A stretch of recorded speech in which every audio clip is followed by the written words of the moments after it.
How's it going, everyone? Welcome to the channel.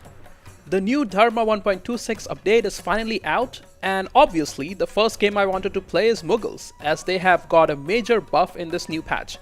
I mean, it's literally called the Mughals update. Farming Mughals is even easier now, as you don't need all the provinces you needed in earlier patch. You just need to have a core on Delhi and one of the other provinces listed.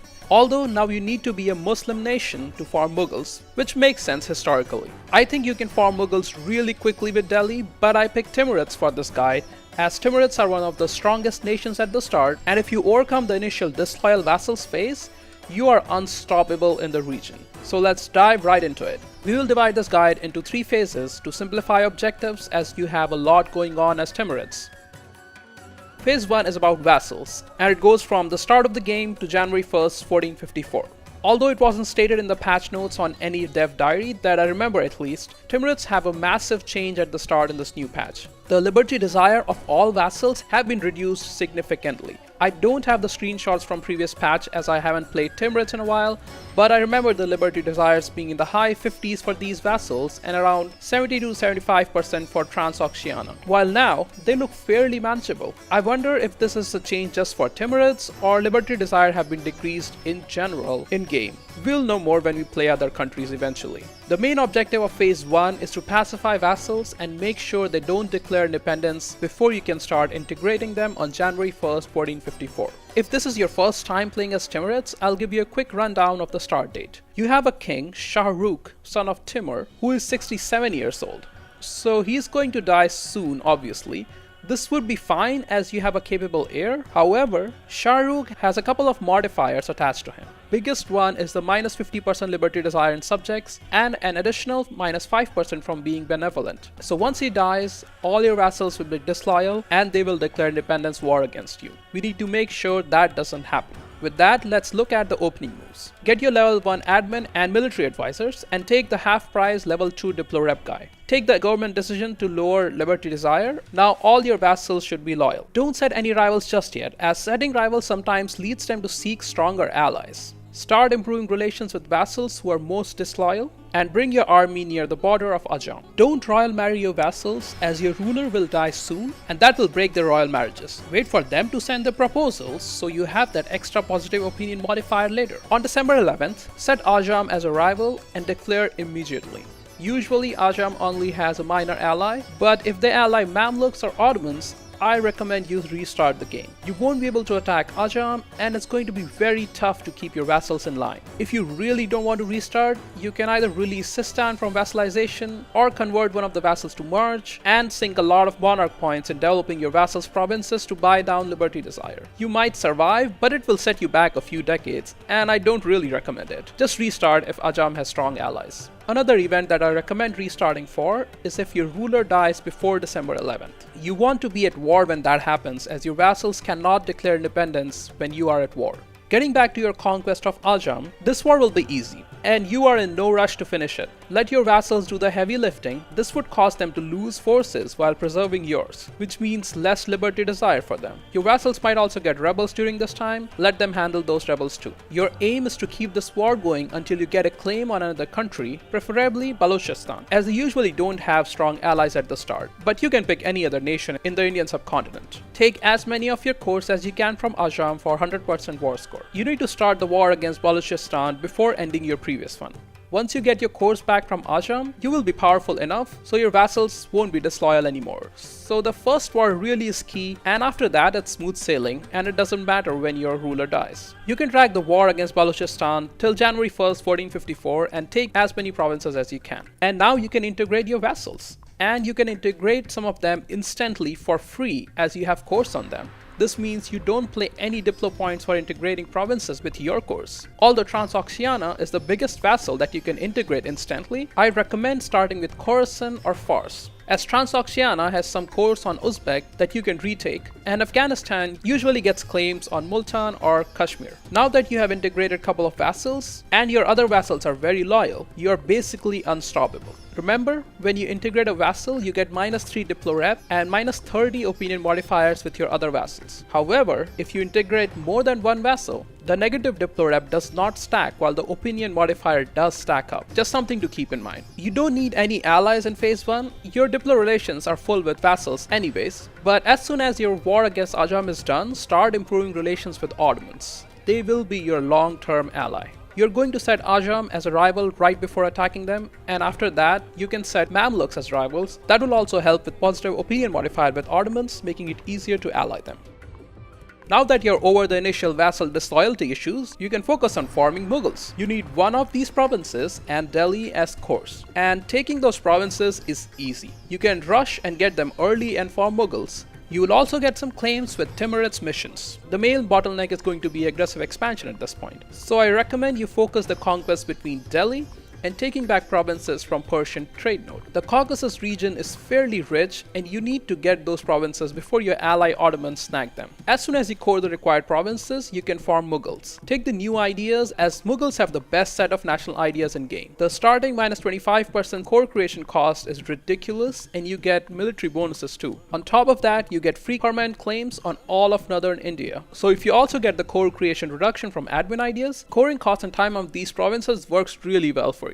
The only minor downside is that your capital changes to Delhi, so your trade income will suffer for a little bit as you don't have a lot of trade power upstream. The Mughals in new patch have a couple of serious buffs. One is the new mission tree that gives you free claims in India as you conquer particular areas. Just keep following the missions and keep taking lands for no diplo cost and minimum admin coring costs. Second is the assimilation bonus you get from Indian Sultanate government type. You no longer need to spend diplo points to accept different cultures. Once you have all provinces from that culture, it's automatically accepted. There also isn't a cap on max accepted culture for Mughals. Additionally, once you have all the provinces of a culture group, you get extra assimilation bonuses specific to that culture group. Some of these bonuses are ridiculously good. So you remember all the coring cost reduction you get from Mughal national ideas and admin idea group. You can add 10% to that if you get all provinces from the Hindustan culture group, which you already have permanent claims on. Someone among Paradox devs really likes Mughals.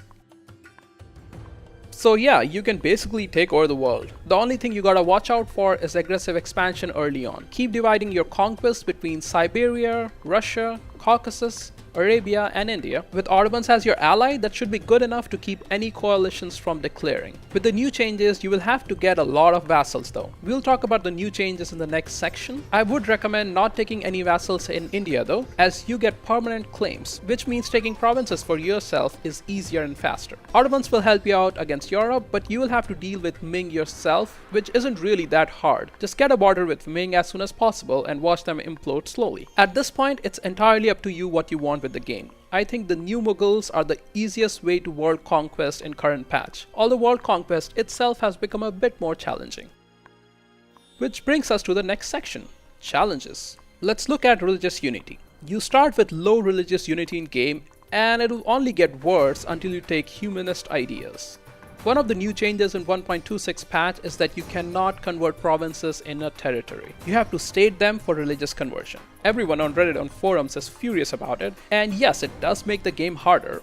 Although I think it's a good new challenge and historically it makes sense. I mean, which great power in history was able to convert all of their expansive empires to one religion? Different religion gives you a lot of unrest, which means more rebels and less money in those provinces. There are a few ways to deal with the problem. One is humanist ideas. It gives you extra religious unity and more tolerance, which means less national unrest and less rebels. This might be the easiest way to tackle this problem. Second is vassals. You can give all the newly conquered land to your vassals who should convert it for you. This is harder to do early game as the released vassal might not be the right religion. You can enforce religion on your vassal, but that disloyalty modifier stays for a long time. I'm talking decades here. Third choice is to unstate when the provinces are converted and restate new ones. This one costs admin points, which isn't great, but you already have the coring cost reductions as Mughals, and you can do only a couple of states at a time for better efficiency. In my last game, I decided to take religious ideas as Mughals to see how they play out in the new patch. I got a lot of rebels, and it's not pretty. Although you can get the 20% religious unity from diplo and religious policy,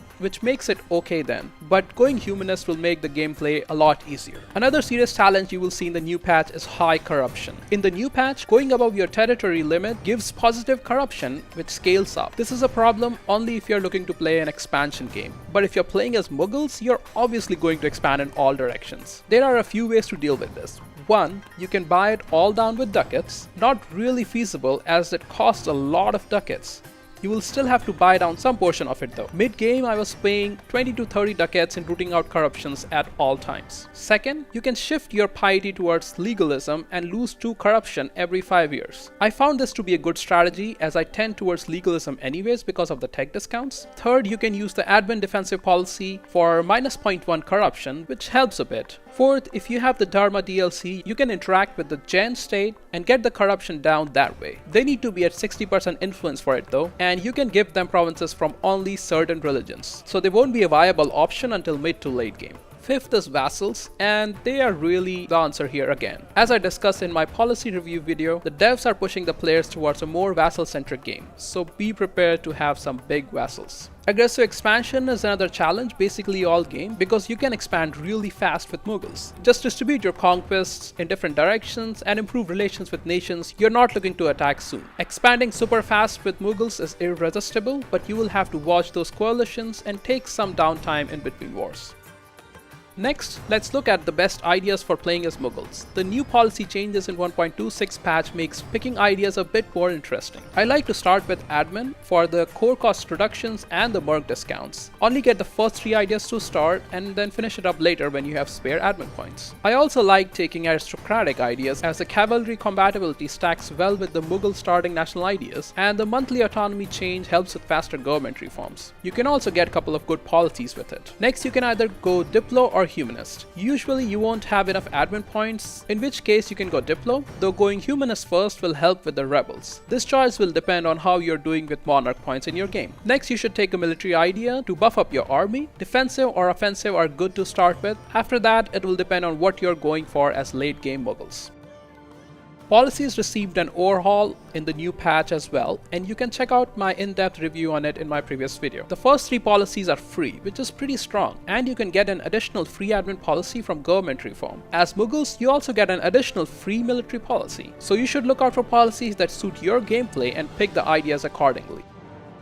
As Mughals, you have the Indian Sultanate government type, which restricts you from taking certain reforms. One thing I've found that taking absolutism reforms seem like a good idea, but late game you will be restricted by corruption and not whoring cost times. And you will need to hand over your conquered provinces to your vassals. So I recommend taking the extra states and the extra admin policy slot instead. You can get one of the new achievements easily with Mughals. Assimilating all of Mongolian culture provinces is not that hard. For my last game as Mughals, I played till 1683 and it's really easy. I was surprised how overpowered Mughals are in this patch, and I'm confident a world conquest can be done very easily. If I will do a world conquest with it is another matter, as I dislike late game microing for world conquest. I'd rather play on speed 4 all the time, but that's just me. In any case, I might return back to the game and finish it at a later date when I have more time, and I'll make sure I upload a time lapse of the completed game then.